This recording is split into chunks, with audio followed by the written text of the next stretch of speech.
झारखंड की हर महिला को 1,000 रुपये हर महीने की 15 तारीख को मिल जाएगा, जिनकी उम्र 21 साल से 50 साल के बीच में है। इसको लेकर के झारखंड सरकार ने जो एक योजना लागू की है, उसका एक महत्वपूर्ण जो डॉक्यूमेंट है, वो मैं आपको दिखाने जा रहा हूँ, जो इस योजना को लेकर के है कि ये योजना क्रियान्वित कैसे होगा, इसमें क्या योग्यता रहेगा, इसका लाभ किसको मिलेगा, इसका लाभ किसको नहीं मिलेगा और क्या-क्या डॉक्यूमेंट लगेंगे और कैसे ये लागू किया जाएगा, इन तमाम चीज़ों के बारे में आपको मैं जानकारी देने जा रहा हूँ इस वीडियो में। तो आइए सीधे सबसे पहले मैं आपको इस डॉक्यूमेंट को दिखा देता हूँ। ये आप देख सकते हैं जो योजना है मुख्यमंत्री बहन-बेटी मई कुई स्वावलंबन प्रोत्साहन योजना, इस योजना का नाम है और इस योजना के अंतर्गत में 21 वर्ष से 50 वर्ष के बीच की महिलाओं को जो है वो 1,000 रुपये प्रति माह दिया जाएगा। मैं अभी आपको और भी डिटेल से दिखाऊँगा, आप हमारे वीडियो को देखिए। अब मैंने अभी एक स्लाइड शो भी मैं आपको दिखाऊँगा क्या-क्या लगेगा, क्या-क्या डॉक्यूमेंट लगेगा, कैसे आपको करना है, ये तमाम चीज़ों में को मैं अभी आपको दिखाऊँगा। तो आइए अब सीधा-सीधी हम इस लेटर को छोड़ते हैं और मैं आपको सीधा-सीधी वो प्रेज़ेंटेशन दिखाता हूँ, जिसके माध्यम से आप ज़्यादा आसानी से समझ पाएँगे। सबसे पहले इस योजना के बारे में जान लेते हैं। योजना का नाम है मुख्यमंत्री बहन-बेटी मई कुई स्वावलंबन प्रोत्साहन योजना। ये झारखंड सरकार के द्वारा चलाई गई एक बहुत ही महत्वपूर्ण योजना है, जो अभी-अभी लॉन्च हुई है और ये अभी तक क्रियान्वयन नहीं हुआ है, इसका क्रियान्वयन होगा। इसको लेकर के मैंने अभी आपको लेटर दिखाया हुआ था। इस योजना के अंतर्गत में क्या है 21 वर्ष से 50 वर्ष तक की सभी महिलाओं को जो है वो 1,000 रुपये प्रति माह दिया जाएगा। उम्र कम से कम 21 साल होना ही चाहिए और अधिक से अधिक 50 साल तक, क्योंकि 50 साल के बाद जो है वो महिलाओं को पेंशन दिया जाता है। जिनको पेंशन मिल रहा है, उन महिलाओं को इस योजना का लाभ नहीं मिलेगा और हर माह 15 तारीख को ये पैसा महिलाओं के खाते में चला जाएगा। इस योजना का क्रियान्वयन कैसे होगा इसको लेकर के अभी तक कोई ठोस जानकारी नहीं है, लेकिन जैसा कि कुछ-कुछ जगहों पर लिखा आ रहा है कि प्रज्ञा केंद्रों और सीएससी सेंटर के माध्यम से इसका ऑनलाइन होगा या ई-केवाईसी होगा। ये आप जानकारी को 100% अभी कह नहीं सकते, क्योंकि अभी तक जो लेटर में लिखा हुआ है, मैं अभी लास्ट में लेटर में भी आपको दिखाऊँगा, जहाँ पर इस चीज़ को लेकर के थोड़ा-सा संशय दिया गया है कि किस प्रकार से इसको लिया जाएगा। ख़ैर, अभी हम लोग चलते हैं आगे और देखते हैं इस चीज़ को लेकर के। सबसे पहले इस योजना का उद्देश्य क्या है? इस योजना में 1,000 रुपये प्रति माह जो महिलाओं को दिया जाएगा, उसका मुख्य उद्देश्य है कि महिलाओं को आर्थिक रूप से सशक्त करना है, उसका स्वास्थ्य बेहतर हो इसलिए उनको दिया जा रहा है। महिलाओं का साक्षरता दर बढ़े झारखंड में इसलिए दिया जा रहा है। वर्तमान में तकरीबन 60-61% के आस-पास में महिलाओं की साक्षरता दर है। खाना पकाने के लिए स्वच्छ ईंधन ले सके, इसीलिए ये रुपये दिए जा रहे हैं और आर्थिक रूप से स्वावलंबी बन सके, इसीलिए महिलाओं को ये 1,000 रुपया प्रति माह दिया जा रहा है। अब हम लोग जानेंगे कि किनको-किनको जो है वो इस योजना का लाभ मिलेगा, किन महिलाओं को? तो सबसे पहली बात तो कि ये योजना केवल महिलाओं के लिए है, पुरुष को तो लाभ मिलना है नहीं। तो वैसी महिला जो झारखंड की निवासी हो, ऐसी महिला जिसकी उम्र 21 से 50 के बीच में हो, और आपके आधार कार्ड में जो उम्र है, उसी उम्र को माना जाएगा। अन्य किसी डॉक्यूमेंट में आपका 21 वर्ष हो गया और आधार कार्ड में नहीं हुआ है, तो वैसी स्थिति में जो है आप अपना आधार कार्ड सुधरवा लीजिए, क्योंकि आधार कार्ड में जिनका 21 वर्ष होगा, उन्हीं को इसका लाभ दिया जा सकता है। आवेदिका का आधार लिंक्ड बैंक खाता हो, मतलब बैंक खाता आपका आधार से लिंक होना चाहिए और अगर लिंक नहीं है, लाभ फिर भी वर्तमान में मिल सकता है, लेकिन दिक्कतें होगी और दिसंबर तक ही दिया जाएगा। उसको भी मैं आपको दिखाऊँगा, अभी सरकार का जो चिट्ठी है, उसमें भी मैं आपको दिखाऊँगा। इसके बाद आवेदिका के पास आधार कार्ड हो, वोटर आईडी कार्ड हो और राशन कार्ड हो, ये तीनों डॉक्यूमेंट हो। इसके अलावे बैंक खाता जो कि आधार से लिंक हो और 21 साल से 50 साल के बीच की उम्र का होना चाहिए, झारखंड का निवासी होना चाहिए, तभी उनको ये लाभ मिलेगा और 2 रंगीन फ़ोटोग्राफ भी ज़रूरत पड़ेगा इसमें।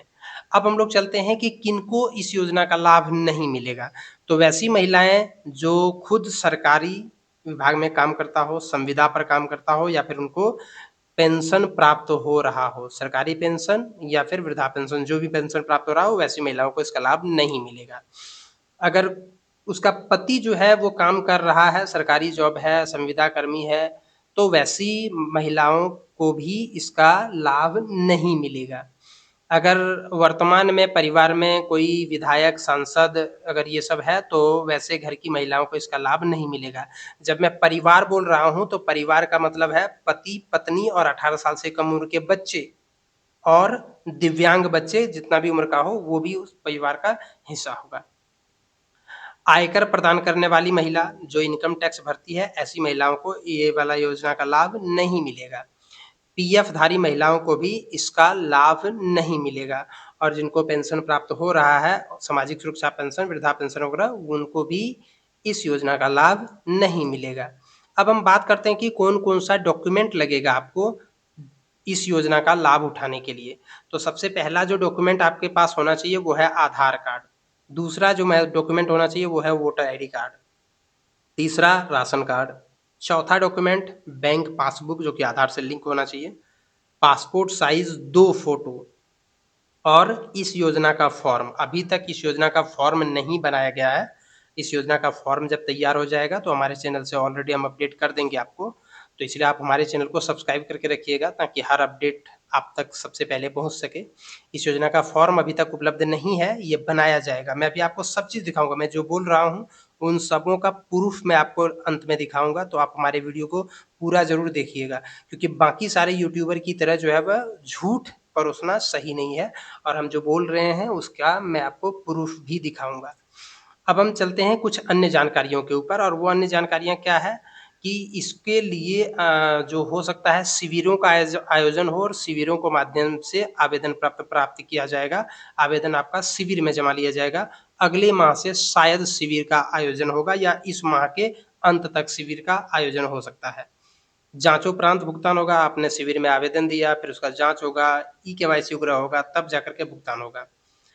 इसके अलावे जो है वो इसमें जो भुगतान जो पेमेंट की बात कही जा रही है कि ₹20 और प्लस जीएसटी मतलब तकरीबन 25-30 रुपये के आस-पास में ऐसा लगता है कि भुगतान हो मतलब आपको चार्ज देना पड़ सकता है।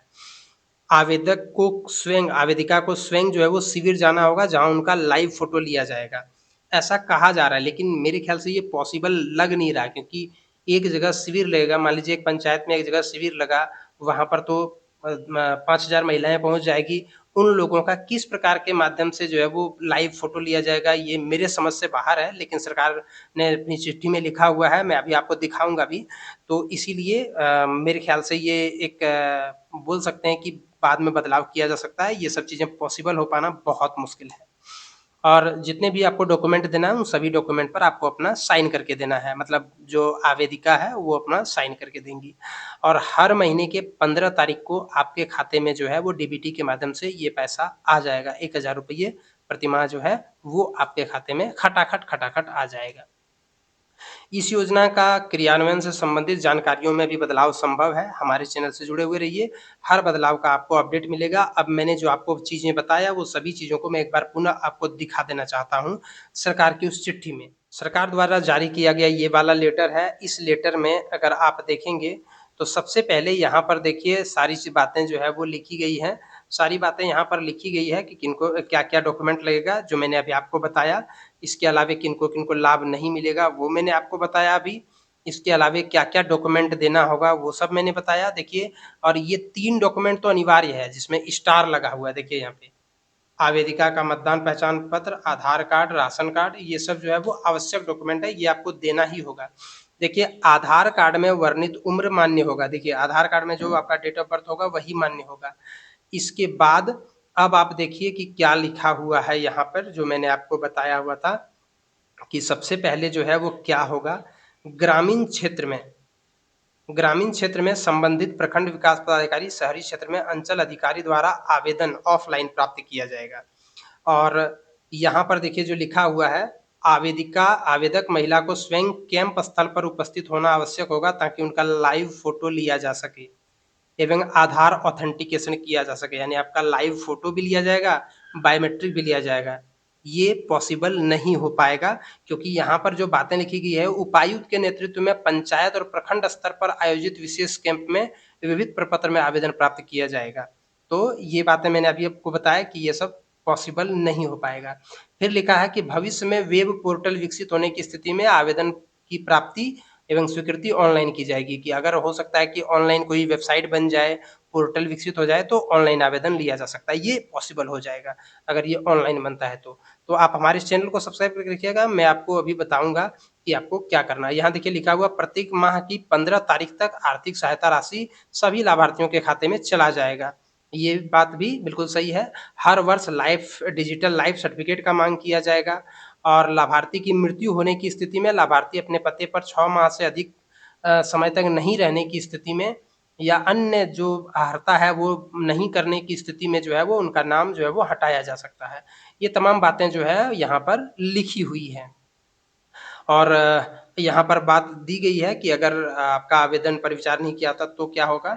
ये इससे संबंध में और भी जानकारियाँ जो है वो आगे अगर किसी चीज़ को लेकर के आती है तो फिर मैं आपको ज़रूर बताऊँगा।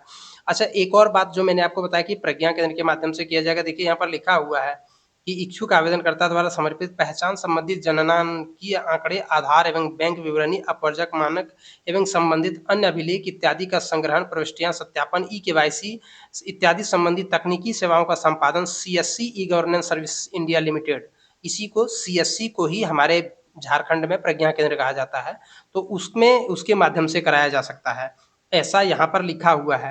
तो 2-3 बातें लिखी हुई है जिसको लेकर के थोड़ा-सा कन्फ्यूज़न है, यहाँ पर रेट वगैरह भी कुछ लिख रखा हुआ है और एक और बात जो लिखी हुई है उसके बारे में मैं भी आपको बताना चाहता हूँ। देखिए यहाँ पर लिखा हुआ है वर्तमान वित्तीय वर्ष 2024-25 में इस योजना अंतर्गत कोई बजटीय उपबंध नहीं है। मतलब 2024-25 के बजट में इसके लिए कोई पैसा नहीं है। लेकिन झारखंड राज्य आकस्मिकता निधि के माध्यम से बजट बजट का उपबंध किया जाएगा और फिर आपको जो है वो इसकी राशि दी जाएगी। ऐसी बातें लिखी है।